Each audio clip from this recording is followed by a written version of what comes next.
Hello everyone, welcome back to our channel. We will continue with the upper limb classes. Today's topic is the shoulder joint. Shoulder joint is an important essay in the upper limb. We will see this shoulder joint in detail in this video. Shoulder joint, what is the type of the joint? It is a polyaxial synovial joint. So this is the shoulder joint between the glenoid cavity of the scapula and the head of the humerus. Polyaxial synovial joint belonging to the ball and socket variety. So the type of joint we have seen. Now we will see the articular ends. Articular ends proximally the glenoid cavity of the scapula and distally the head of the humerus. So we will mark the glenoid cavity. So this is the glenoid cavity of the scapula and distally this is the head of the humerus. Glenoid fossa is pyriform in shape, its upper end being narrower than the lower end. So it's covered by a layer of hyaline articular cartilage. The head of the humerus is hemispherical in shape. So this is the head of the humerus, which is hemispherical in shape, and it's also covered with the hyaline articular cartilage. The glenoid fossa has a glenoid labrum which is attached to the margins. So that is the glenoidal labrum. Its function is to increase the area of the glenoid fossa and also to increase the concavity of the glenoid fossa. It's fibrocartilaginous ribbon-like structure. So we have covered the articular ends. Now we will see the ligaments of the shoulder joint. Ligaments of the shoulder joint. As usual, shoulder joint has a capsule and also glenohumeral ligaments, transverse humeral ligament, coracohumeral ligament. One more ligament which is called as secondary socket, that is the coracoacromial arch. Capsule you can see in this side, so attached to the glenoid cavity and the head of the humerus. Proximally it is attached to the margins of the glenoid cavity, proximal to the labrum glenoidale. Distally it is attached to the anatomical neck of the humerus, except below where the attachment extends down to the shaft for a distance of about 1.25 centimeter. The capsule is weak and presents three openings. We will see three openings, one between the two tuberosities of the humerus. So this is the one capsule weakness between the two tuberosities of the humerus for transmitting this long tendon of biceps. One on the anteromedial side of the capsule. Through this, the synovial membrane of the joint communicates with the subscapular bursa. One on the posterolateral side of the capsule, often communicating with the tendon of the infraspinatus. So this is the on the posterolateral side of the capsule we will see for the which is the communication with the tendon of infraspinatus. So this is that another weakness on the posterolateral side of the capsule. Now we will see the accessory ligaments of the scapula, glenohumeral ligaments. There are three glenohumeral ligaments. If you see this, they are the thickenings on the capsule, three. Yes, this is superior, this is middle, and this is inferior. Proximally, they are attached to the upper end of the anterior border of the glenoid fossa. Distally, if you see, the superior is attached to the top of lesser tuberosity. Middle ligament is attached to the lower part of lesser tuberosity, and the inferior ligament is attached to the shaft of the humerus just below the lesser tuberosity. Transverse humeral ligaments. Transverse humeral ligament is between the two tuberosities of the humerus. So this is the between the two tuberosities of the humerus. The long tendon of biceps passes out from inside the joint deep to this ligament. Coracohumeral ligament. It stretches from the lateral margin of the root of the coracoid process to the greater tuberosity of the humerus. We will see the coracoid process. Yes, this is the coracoid process. So from the lateral margin of coracoid process to the greater tuberosity. So that is the coracohumeral ligament. So now we will see the secondary socket or ligament, which is called coracoacromial ligament. So coracoacromial ligament is not related to glenoid fossa or the head of the humerus, but it is forming the secondary socket. So now we will see the coracoacromial ligament. Yes, this is the coracoacromial ligament. You can appreciate nicely in this. Its apex is attached to the tip of the acromion process of scapula. Base is attached to the lateral margin of the coracoid process. So this is the coracoacromial ligament. This ligament and the coracoid process and acromial process together form the coracoacromial arch, which forms the secondary socket for the shoulder joint. So the capsule, its weakness and its laxity are compensated by the expansions derived from the adjoining tendons of subscapularis, supraspinatus and infraspinatus and teres minor. These expansions from these tendons fuse with the capsule and form the rotator cuff. So all these muscles will be inserted to the subscapularis, supraspinatus, infraspinatus, teres minor, which are inserted around the shoulder joint, form the fusion with this capsule to form the rotator cuff. So we have seen now the type of the joint, articular ends, ligaments of the shoulder joint. Now we will see the stability of shoulder joint. Even though the articular ends are not approximate and its capsule is weak, the stability is maintained by the following factors. 1. Just now we have seen rotator cuff. 2 is the glenoidal labrum. 3 is this coracoacromial arch. So these 3 supports mainly the shoulder joint. The supraspinatus and tension of the upper part of the capsule and coracohumeral ligament prevent the downward displacement of the humerus. In abduction of the humerus, the lower weak part of the capsule is supported by the long head of triceps and the teres major. So we have seen the factors maintaining the stability of the shoulder joint. What are the relations of the shoulder joint? If you see this, totally it is covered by the large muscle here arising from the clavicle and from the acromion and inserted to the deltoid tuberosity of the humerus. That is the deltoid muscle covers the joint superiorly, anteriorly, posteriorly and also laterally. Apart from this, anterior relation is subscapularis muscle. Superiorly, the muscle which takes origin from the supraglenoid tubercle, that is the long head of biceps tendon, and that is the superior relation which will take origin from the supraglenoid tubercle. So that is the superior relation of shoulder joint, and supraspinatus muscle will also form the superior relation.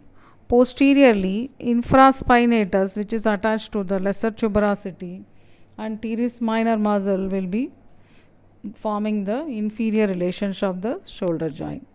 So inferiorly, the capsule is not related to any muscle and hence lacks the muscular support.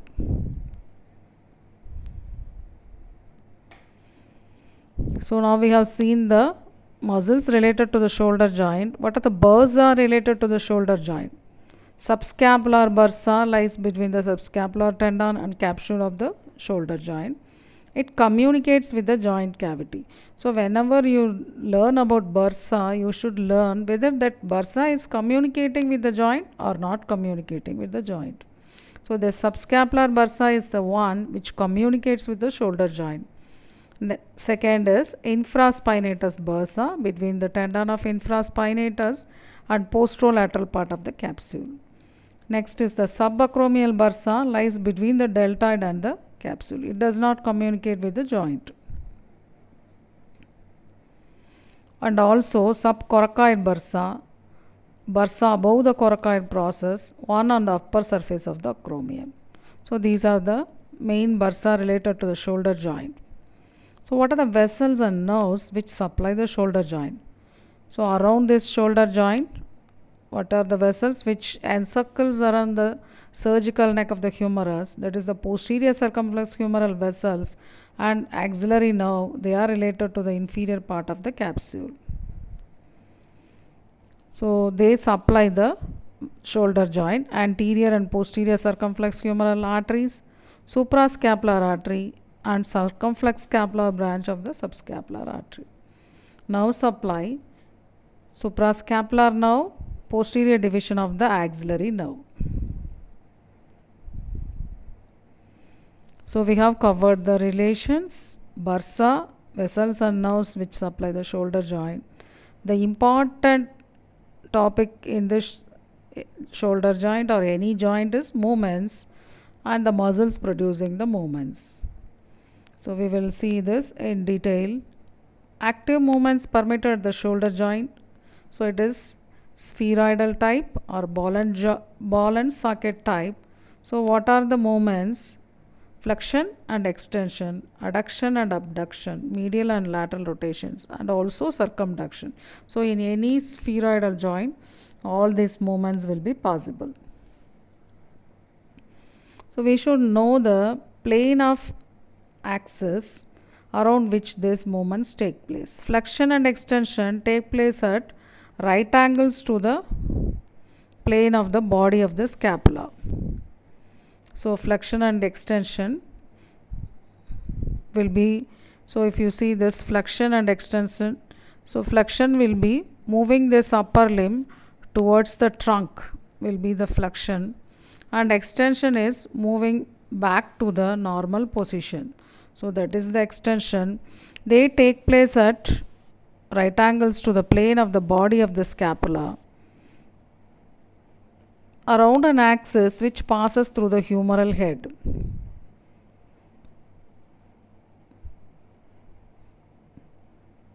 So this is the flexion. What are the muscles which produce the flexion? So what are the muscles here? So clavicular head of the pectoralis major, when it acts, when it pulls, so flexion occurs. Sternal head flexes the extended arm and brings it to a normal position. And also the anterior fibers of the deltoid muscle, they cause flexion. Extension, backward and slightly lateral movement of the arm, which is caused by the posterior fibers of the deltoid muscle, teres major and latissimus dorsi. Abduction. Abduction, it is established that lateral rotation of scapula takes place even from the early stages of abduction. Up to 90% abduction, scapulohumeral rhythm is 1:2. Beyond that, it is reversed, it becomes 2:1. So first 15 to 30 degree abduction by the supraspinatus muscle.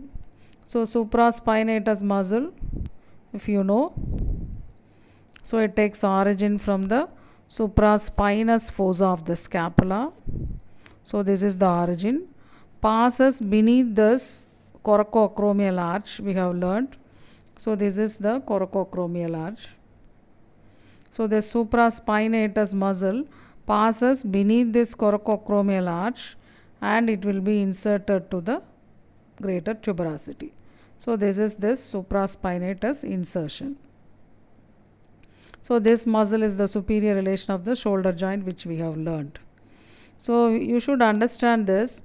This first 15 degree abduction is in every movement of our upper limb. We are keeping it in the 15 degree abduction. For example, in writing, in holding anything, first 15 degree abduction we are doing in every movements. So that is done by supraspinatus muscle which passes beneath the coracoacromial arch. So that is the supraspinatus. 30 to 90 degree is caused by the middle fibers of deltoid which takes origin from this acromion process to get inserted into the deltoid. So when it acts, when it pulls, so the humerus will be abducted like this. 90 to 180 degree is done by the trapezius and serratus anterior.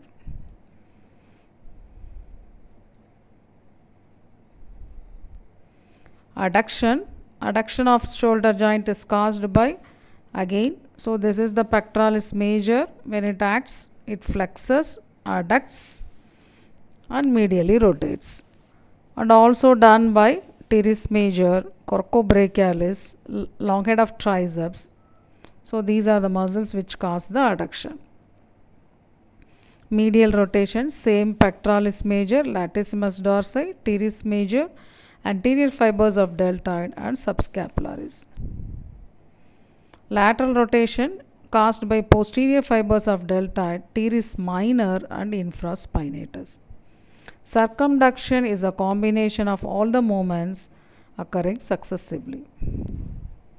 So we have covered the movements, muscles producing the movements of shoulder joint. So we will see the applied anatomy of shoulder joint. Dislocation. Dislocation, we have already seen the inferior part of the capsule is weak and is not supported by any structure. So what is that possible is anterior dislocation of shoulder joint is common where the head of the humerus is displaced downwards and forwards and it is palpable beneath the anterior axillary fold. So here it will be displaced like this. So in such cases, the head of the humerus presses against the greater vessels of the axilla and the brachial plexus. Recurrent dislocation of shoulder is common, maybe due to the detachment of the labrum and also stripping of the fibrous capsule from the neck of the scapula, flattening of the head of the humerus, or a laxity of musculotendinous cuff or a muscular imbalance. Supraspinatus tendinitis. In supraspinatus tendinitis, severe pain. So this supraspinatus tendon is undergoing friction against the coracoacromial arch. So in this supraspinatus tendinitis, severe pain is experienced in abduction movement between 60 and 90 degree. In this range, this tendon is impinging against the overlying acromion. Subacromial bursitis is usually secondary to the supraspinatus tendinitis. So in subacromial bursitis, severe pain is felt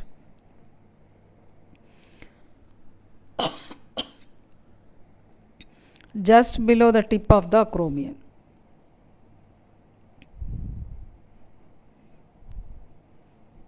In injuries to supraspinatus tendon, active initiation of the abduction of shoulder is impossible.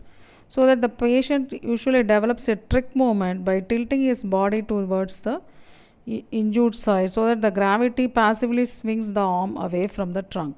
Once this is done, the deltoid and rotators come into play. Patient is able to abduct and hyperabduct. Calcium deposits in the tendinous floor of the subacromial bursa may cause disability of the shoulder, which cause the bursitis, which make movements very painful. So these are the important applied anatomical aspects of the shoulder joint. So we have covered in this class the shoulder joint in detail, which is an important essay in the upper limb. Those who have not subscribed to the channel, do subscribe now. Keep watching the videos. With the next important topic in the upper limb, we will see in the next class. Thank you.